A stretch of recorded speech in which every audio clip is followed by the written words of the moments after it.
Hello, welcome to this session. I suspect everybody has just had lunch and would probably like to have a little doze now after a nice sandwich, but that's not what we're going to do. We have got a great session lined up for you with some of the most interesting speakers and some of the most interesting and important companies from across the globe. Nothing we do with technology happens without the influence of these companies. I can honestly say that I'm impartial in chairing because I have accounts with each and every one of you, so from my computer here still runs on Windows. Have you got Hotmail? Have you got Hotmail? I do have Hotmail, actually. Yeah, that is true. But I do also have Yahoo Mail, and I use a number of web services from Yahoo. Google, strange enough, is still where I do all my web searches. It's also the heart of much of what I do in terms of collaboration tools, reaching out and connecting to people. And Amazon, to my wife's despair, we now have Echo in every single room of our house. And it is slowly driving her to distraction. But I do like it, and thank you for all of those. So it's been great, and it's interesting to have this session, I think, at this point. When I started working with technology and people with disabilities, in many ways, what we were doing was trying to work out how we fix the things that were not in the design of the technologies that everybody was using. And slowly and gradually, that changed. And increasingly, it wasn't about fixing what was in those systems, but it was about using those systems to do new things, to provide access for disenfranchised groups, for vulnerable groups, for people who didn't have a voice, and so on. And that trend hasn't stopped.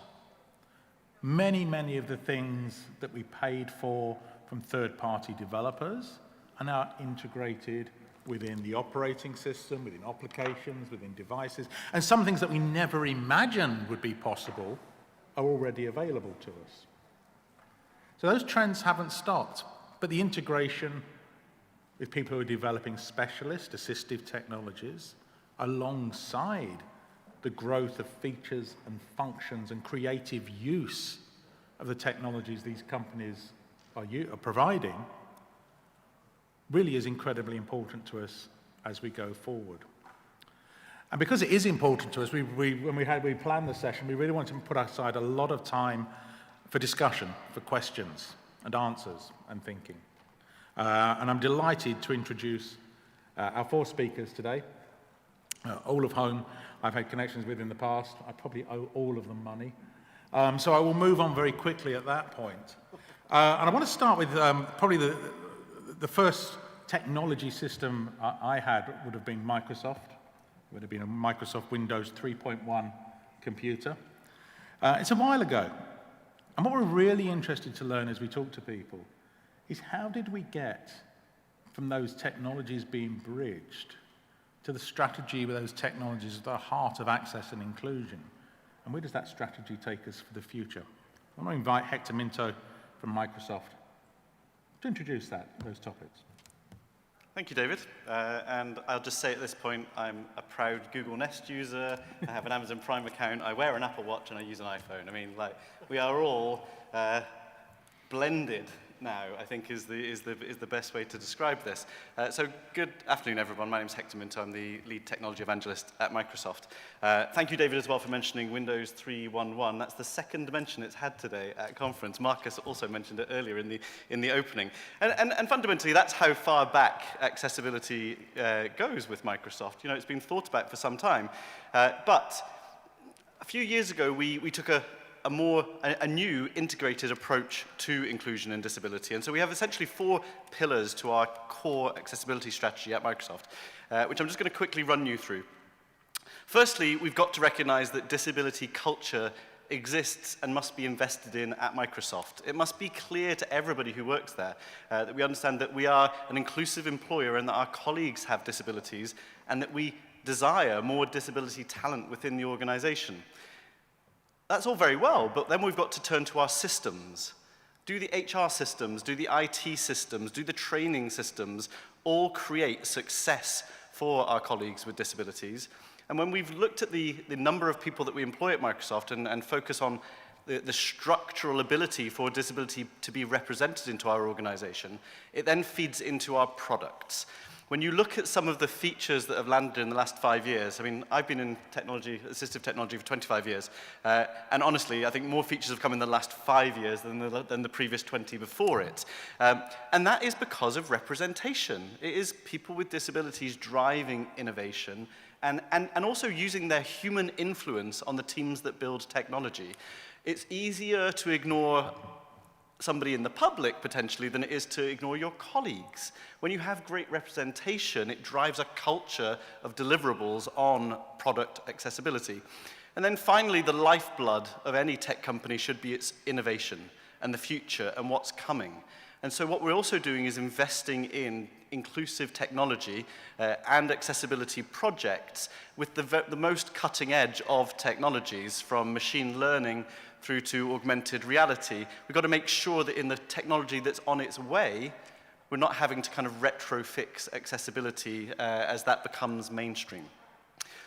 How do we do this? Well, we essentially operate what we call a hub and spoke model. I work within our central accessibility team under our Chief Accessibility Officer, but essentially we ask every part of Microsoft to make commitments to us.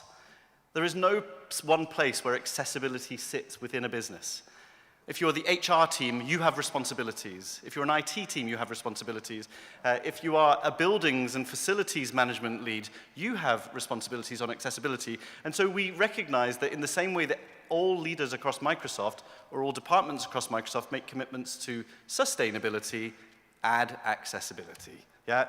Everybody's thinking right now about their environmental impact, so I would encourage you all to think about why we're not having exactly the same conversation around accessibility and the pollution of inaccessible technology. The bedrock of our progress over the last few years has been knowledge. If I ask an individual if they know how a blind person reads an email, 95% of people don't know the answer to that question. And that's our challenge. So we have now mandated training across all employees at Microsoft. That's been a journey. We didn't get there overnight. But essentially, we've now got to a point where 150,000 Microsoft employees have taken their core required learning accessibility training, and we're sharing elements of that learning publicly. So aka.ms/accessibility fundamentals is essentially our open source, freely available training. One of the things we're also doing is driving that through the tech industry. Many organizations talk about their supply chains and their procurement on accessibility, but I would also ask some of you to think about your sales chains. How you're delivering your products and your services to society at large can also be invested in terms of accessibility. And the people who sell Microsoft technology around the world, we need to be investing in their knowledge and their core ability to understand what accessibility is and the impact they have in the technologies that they build on a daily basis. One thing as well that I would just share with you is that one of the most successful strategies we've experienced over the last few years is weaving accessibility and disability inclusion into mainstream waves, what I might call the zeitgeist.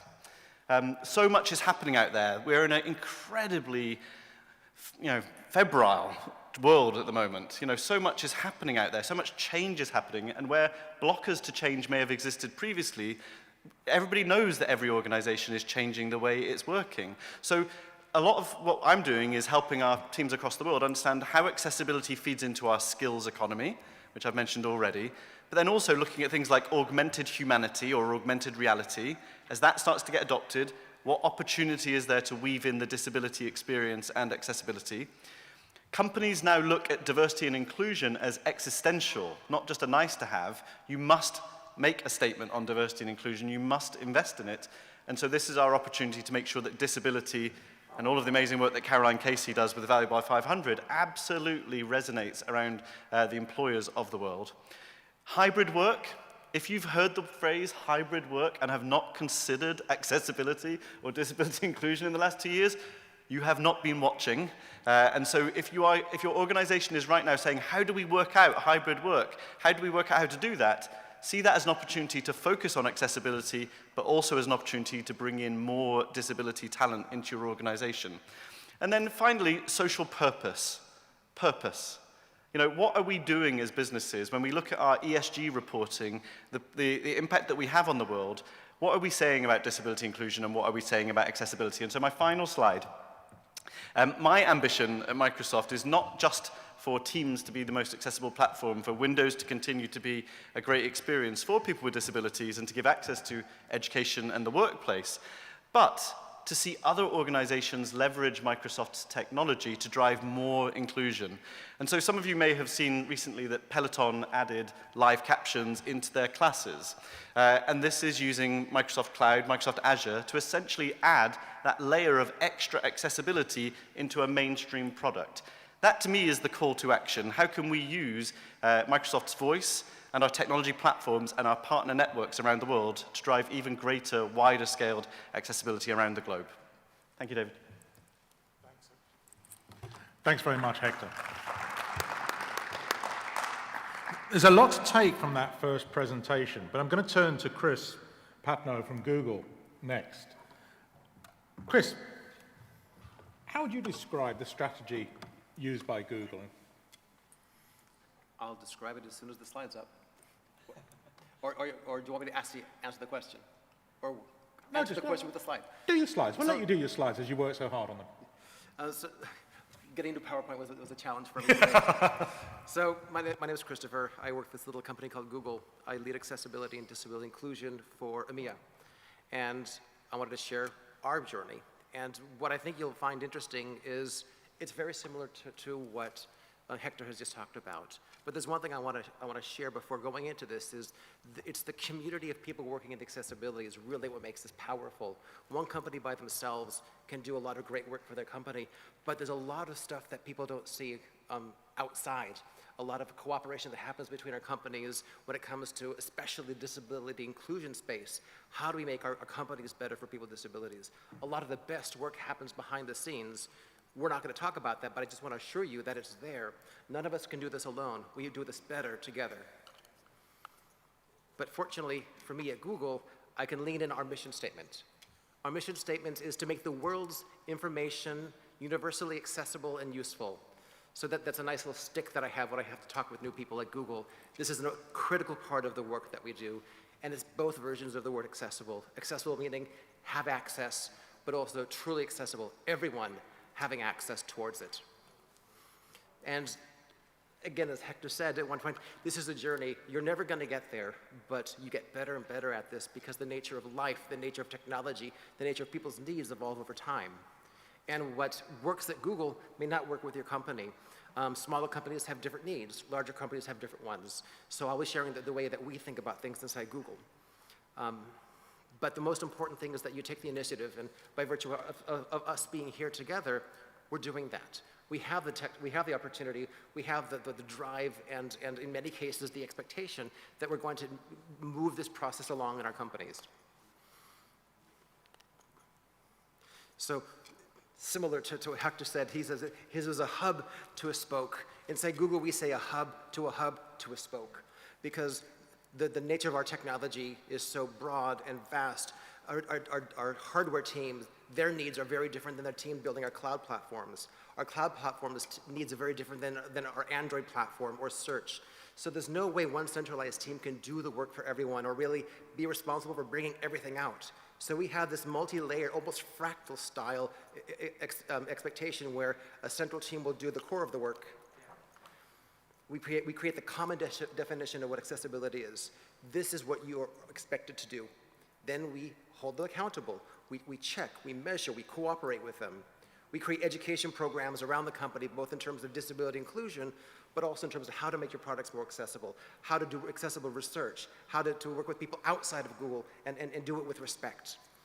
And then we drive with this foundational research in this central team. We share this across the company so they know what to expect. We can't expect the search team to understand everything about everything, but we on the central team have identified areas where we want to find really interesting things that we can work on. We research it and we share it with the community across. And then in the central team, we do have an engineering team in our central team. We drive innovation, our Lookout application, an application designed to help people who are blind or low vision interact with the world and text around them. This came from our central team. And this team also builds technologies that get adopted. So we're sort of an incubator inside the group. Our TalkBack, our screen reader for Android came out of our team and was adopted by our Android team. So we create ideas, drive innovation, and then share them amongst the company. With whom we share it is another hub.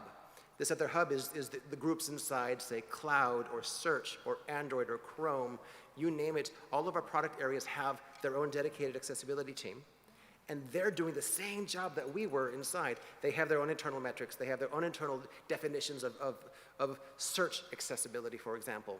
And they know what's expected there, and then they communicate amongst their team, so it becomes the spokes. And for me, I see this as that fractal image. You go to a hub to spoke, that spoke becomes a hub to more spokes, more hub, more spokes. It just expands across, because as more and more people take responsibility, more people have the opportunity to really make a difference. And the one thing here, a central team doesn't necessarily understand the language that motivates all of the different teams. When you're in a given organization, the language of influence is very, very different. The things that motivate leadership is very different in a vertical, but also even layers within the vertical. So you need to have people inside the company, inside the business unit, to really be able to speak that language of accessibility, align the message of accessibility amongst the goals and the leaders in that organization.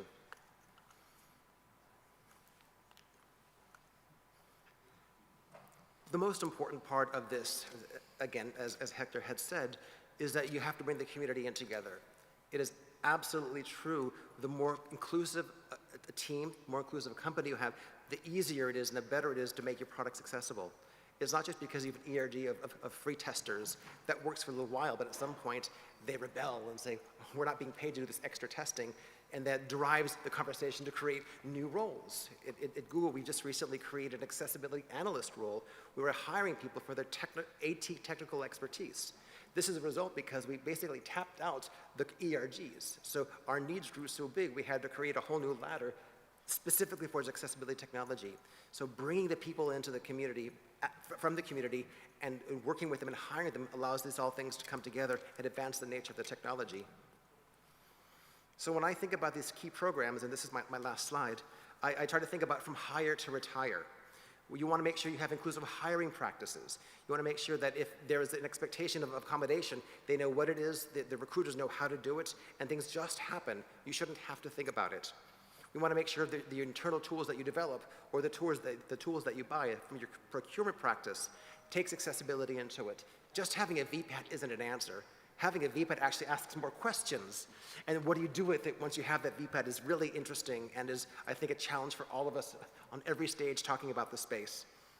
Provide accessible training and then providing a robust career path, because you don't want to have just a person filling a quota, filling a seat. You want to have someone there who's excited to do the work. They're working on something they're passionate about and make sure they have a truly robust and exciting career ahead of them. But then to do this, you need to train the organization at large. You need to make sure that management is comfortable with disability. They need to be clear in terms of what's expected as a manager for accommodations, but also how to make it less scary to work with someone with a disability, because that first one is always the scariest. You want to make sure that the accommodations are robust and correct and meet the needs of the community, but because people are complex and because technology is complex, these expectations will change over time. So it's also really important that you listen to the community about what's expected, what are their needs now, because something might have changed over time. The addition of ARIA, for example, is a great one. They have a wonderful technology, and for the longest time, we didn't realize how useful it was, and then because of the feedback of the community, we added ARIA support inside the company. So listening to the community, making sure that you have both an accessible company will give you the opportunity to have an accessible product and keep it that way for a long time. Thanks very much, Chris.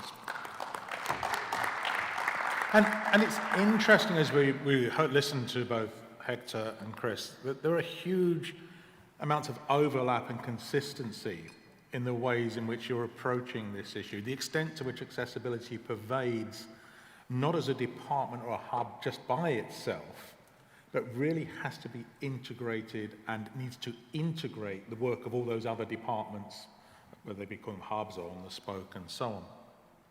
And that's been going on for some time. And I think it's quite interesting then to turn to Amazon. And Shadi has not been at Amazon quite as long as the other two have been with Google and Microsoft. So he comes at this with fresh eyes, I think. And I think Amazon is a really interesting company in this space. You've brought in products that maybe we didn't realize were going to have this impact on people with disability until we had them in our hands. And I'm thinking about how the Kindle changed how we access books and text and how we distribute written material across the world. I'm thinking about how, what the meaning of Amazon Echo, and of course Google products as well, of course, Chris, but how it's changed our understanding. What do we mean by an accessible built environment when our voice controls the environment, rather than thinking all the time about where switches are placed and so on. So it's a fascinating area. And I'm always interested in when we talk about it, how did you get here from these products having this influence, but it didn't feel as if accessibility was the starting point in design. But it's been amazing. So, Shadi, over to you. Thank you, David, for this lead-in. Yeah, first of all, it's great to be back. And it's wonderful to see people. I must admit, I haven't been on a flight for over 2 years now. Been hiding away, due to the events. So it's really great to be back, and it's just kudos to the organizers, and thank you for having me. As David has said, I haven't been long with Amazon. But I'm really delighted to be here, and I'd love to tell you about the Amazon approach to accessibility.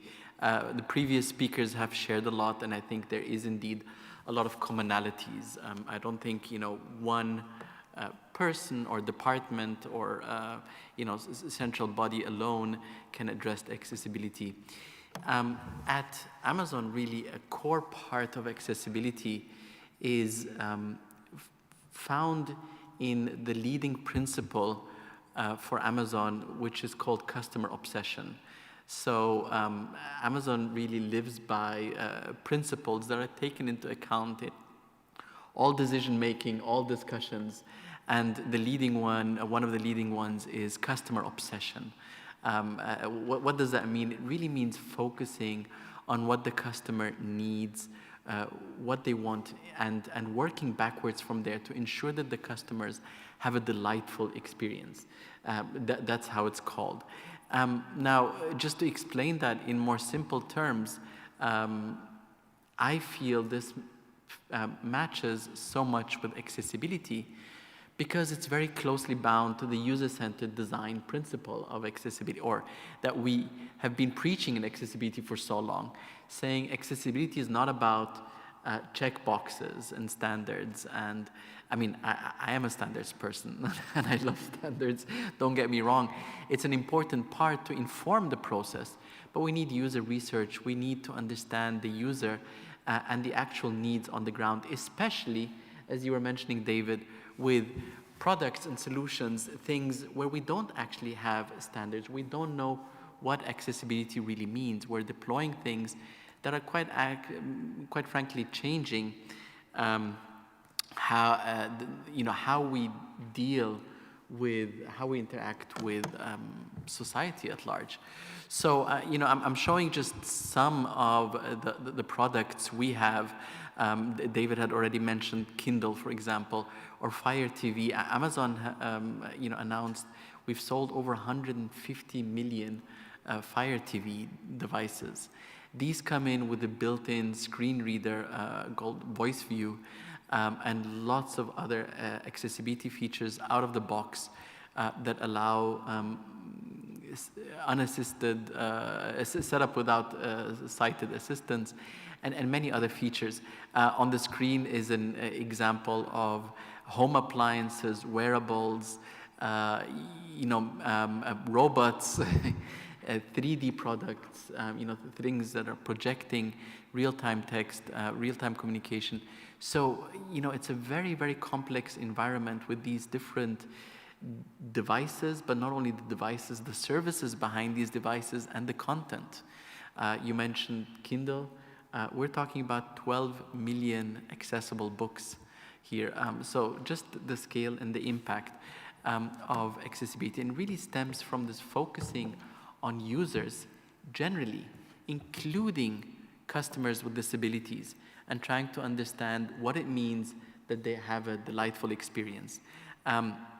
So accessibility is really an integral part of the design. It's that change in mindset that I think earlier speakers were referring to, not having something and then trying to fix it, but from the beginning trying to design it in a way, unlike this remote control where I don't know which button I should press. No, I got it, thanks. So I just want to highlight one device, just an example, because quite frankly, personally for me, it has been a game changer. David already mentioned it, the Echo device with Alexa built in. For me, as somebody who's quadriplegic, who has limited mobility in the arms as well, this has really been a game changer. I actually recall the time when, I first started using the wheelchair, when voice-based assistive technologies were extremely expensive, cumbersome, and really very limited. I remember my friend, it took weeks and lots of engineering and technicians coming and so on to make his home quote unquote smart, which means just turning on the light bulb and the TV and switching channels. And I think we're just seeing the start of a development here. We've been talking, I think, in the accessibility field for many years now about smart homes and smart environments and how these can change our lives. And I think we're at the start of actually seeing this happen. Alexa has many more features called, for example, show and tell, where you can hold an envelope and say who's the sender for people who are blind and have low vision, for example.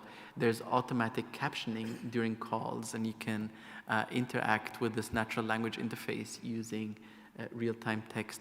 So what I'm trying to point out here is that technology in itself provides certain accessibility benefits.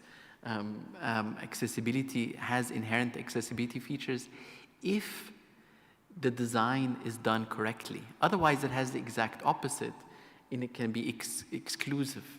It can exclude people with disabilities from taking equal part. But if we really start from the user and think backwards to the actual design, is how we can address accessibility. Just trying to press the button again. Okay, that was the last slide. So just again to conclude that I think, that there isn't a single approach and a single way to address accessibility. It needs everyone involved, all the different teams working on these devices and content and services. As my previous speakers have been saying,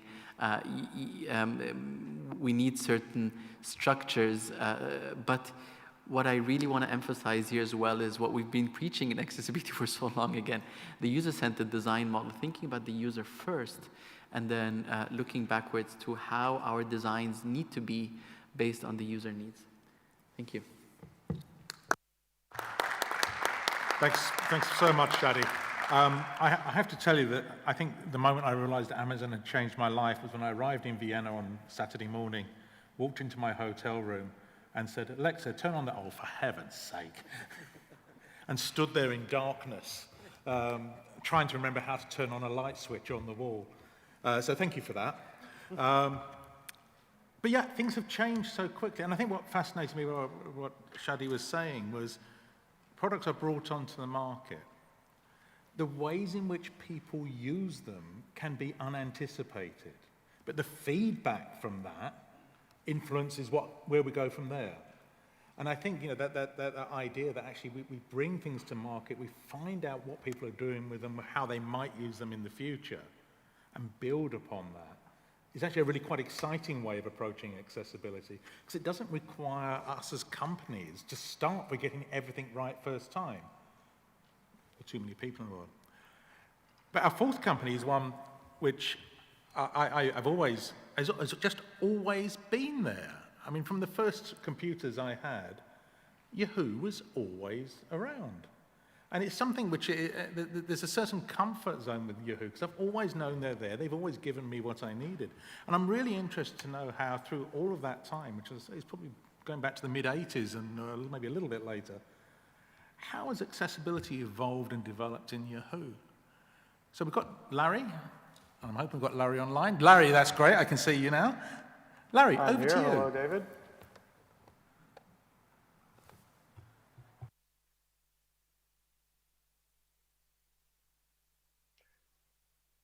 By the way, your audio cut out, David, but I think I can take it from here. You know, I could save us all a lot of time if I just said ditto to Microsoft and to Amazon and to Google. We are really connected, all of us, in so many ways. Yahoo's been around. Luckily, I'm very grateful we don't have hardware we have to worry about like the other three. So we're all about media and technology, apps, websites. We have had accessibility since really the early 90s. We had an accessibility lab, the first one in Silicon Valley. Today, more than 900 million people around the world are using Yahoo products, Yahoo Mail, finance, sports, news, entertainment. Next slide. So we have some good principles that guide us. I didn't realize I was a marketing person. I'm really come from the world of tech. I started 37 years ago working on closed captioning and audio description, where it was invented in public broadcasting in Boston. No, you can go to the next slide. There you go. And I have definitely seen a sea change. And the way we organize ourselves at Yahoo is very much like the other companies, coming from the notion that a centralized, siloed group of experts cannot change a large company and really serve our users best. So the words that guide us are like many others. Shift left. We need to start as early as possible building accessibility into our products. Born accessible. This is a concept that came out of an organization called Benetech during the days of Born Digital. And Betsy Bowman said, we need to be born accessible as early as possible in the design and development process. Alongside born accessible, however, is no regression.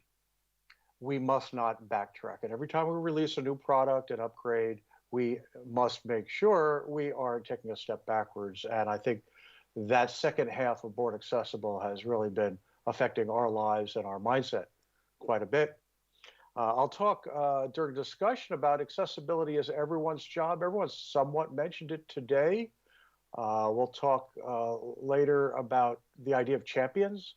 But as far as I'm concerned, it takes everybody at the company to promote accessibility or to harm it. And we're trying to make sure that everyone has a piece of that action. And then alongside accessibility is security. Every one of our companies is deeply, deeply dedicated to security. And we've recently aligned our A-bug program, accessibility bugs, with our S-bug program, which is security bugs. So they now have equal footing. And you can see how important that would be. Next slide. So how do we actually accomplish this? We did create a global accessibility policy. It's internal, which tells everyone at the company, this is what we build towards. This is what our goal is. This is what you all in your quarterly goals need to come up to. And then we are clearly defining roles and responsibilities now, because having had a centralized accessibility team for so long, which I had, but it's a small team, we realize that we really need to make sure everybody understands their role. And you've heard this from Chris, you've heard this from Microsoft, from Hector, but we now have an accessibility oversight group of engineers. That's their job. That's part of what they do. We also have embedded accessibility into our design group, our product development, project management. The PMs rule everything at Yahoo.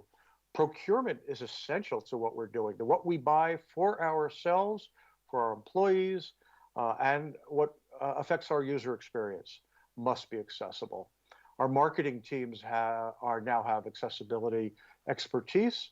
On the editorial side, we create a tremendous amount of content, and we are tracking how that is accessible through such things as closed captioning and alt text, proper design of our pages. Our legal team actually happens to be some of our best friends and our greatest supporters, and they make sure everyone understands this is a contractual issue for ourselves and for our partners. And then there's the little accessibility team who can look out over the landscape, see what things might be popping up that are problematic, and help focus attention on, by all these other teams. Next slide. So we have provided targeted and mandatory training. I love the fact that Microsoft has trained 150,000 of their employees. It's going to be easy for us because we only have 9,000, so we can hit that mark pretty readily. They're trained on the basic global standards, WCAG 2.1 AA. There are regulations throughout the world that pretty well align with that, and I will have to thank Shadi for promoting that from his time at W3C. Amazing work that everyone in the world is affected by your work, Shadi. We are training our people on what our system technologies are and how to use evaluation tools. We have created our baseline accessibility requirements document, nicknamed the BARD, and a checklist to go alongside it. So take that massive WCAG document and give it to each of these teams in ways they immediately can use it. We have a beautiful accessibility hub with illustrations and demonstrations of good use, bad use, before, after, and we always try to keep our communications clear, concise, compelling. We love telling good stories. Next. Like the other companies, we have a user-first mentality. We have all kinds of ways of listening to, watching, being part of our users, both internal and external. We apply quantitative and qualitative measures about how we look at our products early on and as they evolve over time. We really treasure our relationships with the disability community at the grassroots level, at the local level, and with the national organizations. And we listen. We listen really hard to the problems. And there's never enough. We always want to hear more, and we're enhancing that right now. We're hiring a user insights manager to help us gather ever more input from our users with disabilities. And of course, or I shouldn't say of course, but we do have people with disabilities throughout the company that play a major role, whether they're part of the accessibility team or engineering. As it turns out, as we all know, there's a lot of people with hidden disabilities. Some are comfortable self-IDing, some are not. We encourage people to step out and tell us where the friction is, where the barriers are. The tools of our trade, automated and manual evaluation tools. We use so many different ones. We have consultants. We outsource some of what we do. But the key tools of the trade is the community. And we always stay as connected as possible. Last fall, we created a documentary about the All Blind Fantasy League, a group of 12 men and women who are blind, who love Yahoo Fantasy. They love playing fantasy football. And that video is now online, and boy, did it have a wonderful impact to help people really understand that, yeah, you may be blind, but you love to smack talk, and you love competition. And you can find that video all over the web. And a shout out to YouTube because it's on the Fantasy Sports YouTube channel. And next slide. So how we walk the talk, the last slide here is about our Accessibility Council. We have created a council that meets every month. Every vice president of the company has assigned a representative to sit on this council so we can learn from each other. It's about 25 people who come together. We talk about our shared pain points. We bring problems for each other to solve, but they come from every end of the company. We've begun having internal guest speakers and external guest speakers.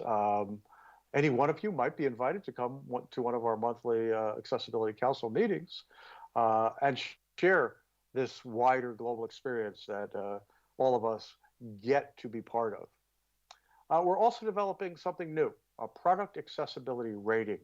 You know, the executives love a quick snapshot. How we doing? Always ask that. How we doing on accessibility? It's a little crude to just say green, yellow, red.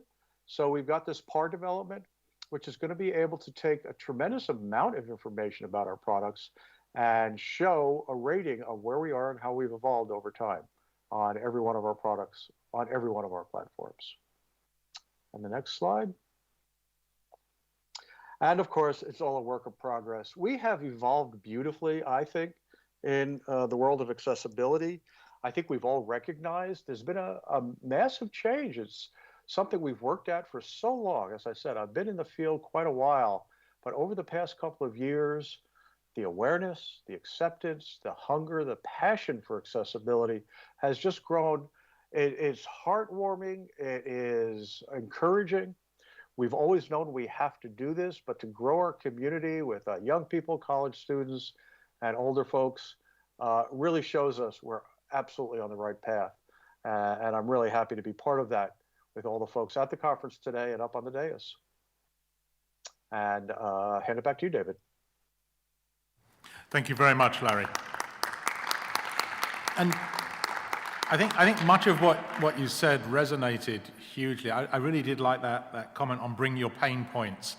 I think, yeah, that probably is something which we can all think, yeah, we go to meetings, but actually encouraging people to bring their pain points is a great thing to do. But also, I really liked, I said when I introduced you that, Yahoo has always been there. And there was something you said about, which really was around how accessibility should always be there, which really, I thought, yeah, that makes sense to me in that it shouldn't be something that we see as separate, but is embedded and pervades, and we don't even notice that we're doing it because it is so well embedded. And I'm going to sort of turn now, and so thank you, Larry, so much. I'm going to turn now and ask our four panelists to do something which is slightly different, which is to reflect on what each other have said. And something they would take away as being of particular interest or which resonated with them from what their colleagues have said. Hector, let's start with you. What would you take away from your colleagues? I think the bit that both you and Shadi mentioned about inclusive design and how the user is going to tell us how they want to use our products when we start creating this multimodal approach to technology. So genuinely, the only reason that the Alexa went from my house is because whenever anybody shouted, Hector, come downstairs, or Hector, take the bins out, Alexa took over. So we moved to the Nest, honestly, just because of that. So, but that aside, watching my kids use mainstream technology now, and also taking time to showcase the wide mainstream impact of these technologies on the way that people use them, is I think thing I'd really like us all to focus on in terms of getting buy-in for it, the wider wins. So when my Nest alarm goes off in the morning, my 12-year-old just puts his hand up to it, and I was like, how did you work out how to do that? And he went, well, I tried it. And I think that's probably where we're going to get to with technology in some way. It's all, where is assistive technology, where is just multimodal use is going to be super interesting. On my Siri, on my Apple TV the other day, my kids turned around, we didn't hear something. It was like a foreign language film, and so a foreign accent film. We didn't quite understand it, and so my 12-year-old immediately held down the button and said, what did he just say? And immediately the subtitles got turned on and then went off after 15 seconds. And I was just like, we used to have to bring an engineer in to do assistive technology. Now it's just an intelligent voice command. So my general reflection is, there's the rigor of accessibility, standards, documents, websites, all of this needs to be accessible. But when we celebrate the wins of just multimodal tech, you get more champions for accessibility. And I think we've got to grab that. And I think we are grabbing it, but I think we've got to continue to grab that. Thanks. I think that's a really interesting point. As we've seen enabling technologies move from being specialized to being consumer tech, that concept that they should be intuitive is much more embedded. Can I just add a second point, though, on this? I think there's risk here as well. So think of our ambition here. Our ambition is to go global with assistive technology. There should be no corner of the world that doesn't have affordable assistive technology. But when we look at the well-supported markets, I think when we've moved to consumer goods, some of the service organizations have struggled to work out what their role is, the ones that used to send the engineers out for the home automation. Yep. And so much of the feedback and so much of the personalization of those systems was done by engineers. Yeah, the customization, the people who knew that that feature existed. So I think our challenge as technology industry is also to make sure that we continue to showcase the technology, invest in training, invest in the organizations that are doing the support mechanisms out there in society. Because without disabled people's organizations, without businesses, without great healthcare systems spending time on this topic, it's not that we'll do the tech, it's they won't find the tech. Yeah, we've got to continue to do that. And I know that Chris has talked to me about this balance issue in the past. Chris, do you want to just pick that issue up? Well, as you were talking, it reminded me of the Pixar film, The Incredibles. There was a character named Syndrome, and he used to say, when all people are super, no one is. I have a feeling that there's an expectation of technology. When all technology is designed inclusively, all technology is inclusive. All technology is accessible. But you can't do it just that way because there are people who have needs. So you really need to sort of play both ends. Yep. But you have to make sure that the core of it is accessible. Everybody has access to something. And then when you need the extra bits, you need the pixie dust to make it really resonate for your needs. That's the magic of when technology is really working. It just flows like chi. It just moves. It allows you to do what you need to do and then move on. And if you need a little help, you have that control as well. Did you say it flows like cheese? Yeah. Chi. Oh, sorry, I think you said it flows like cheese, which No, was that's not an bad analogy I'd cheese. ever heard before. That's bad cheese. Cheese. Cheese. Okay, that's good. Good. Shadi, what would you bring to this? Well, first, a number of reactions and thoughts, but I guess what's really interesting in this discussion is, the working together and the chain, not only within the organizations, everybody's job, I think what was mentioned here several times, but I think what Hector was talking about also, outside and these chains outside. So, for example, Amazon has a program on multiple voice assistance program. The idea is to, support the different assistants here working together because, if one can't solve the solution. But the other thing is also in kind of the working together. So, with the Alexa skills that you can program and add, we work with disability organizations.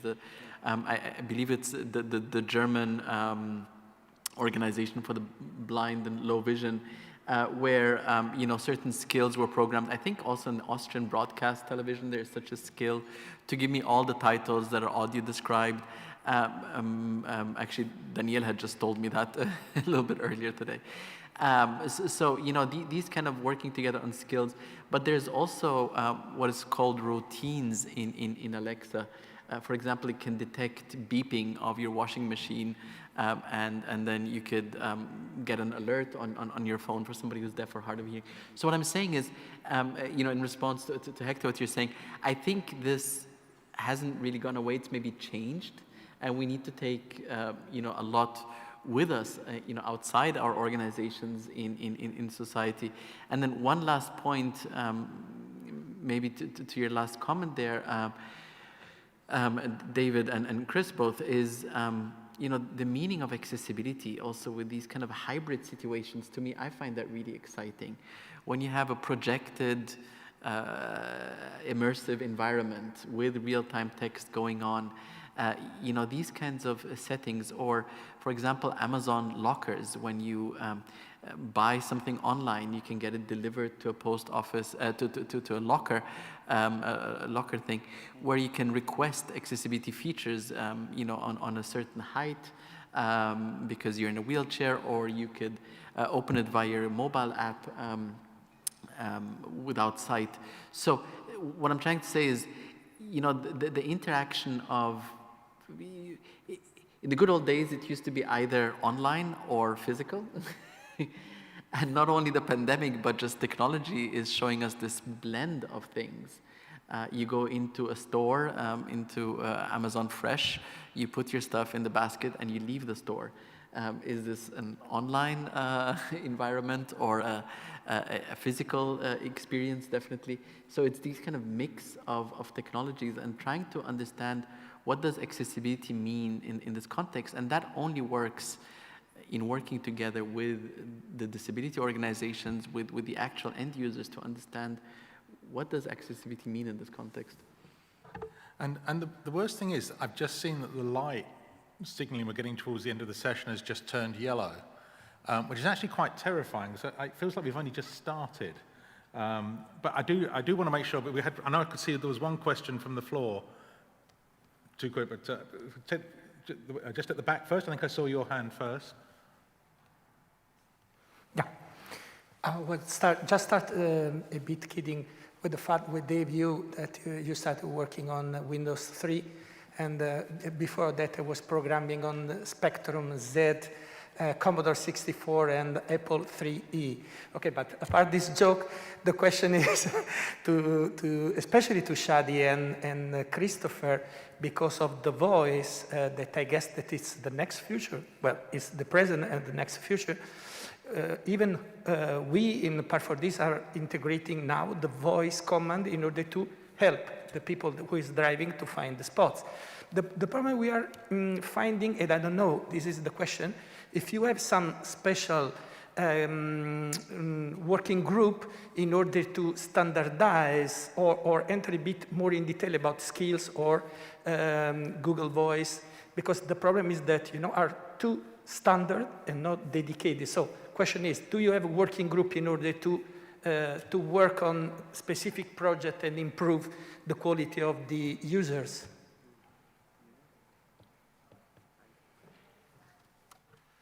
I'm not aware of any particular program like this, any conversation like this, but I do recognize the value in terms of having a simple interface that people can address.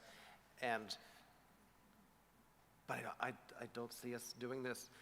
Perhaps you can have a conversation afterwards and Okay. figure out where the intersection is. What would be really interesting to me is where does the accessibility component come into this? Because there's general functionality, and then there's the accessibility layer that needs to be a part of it.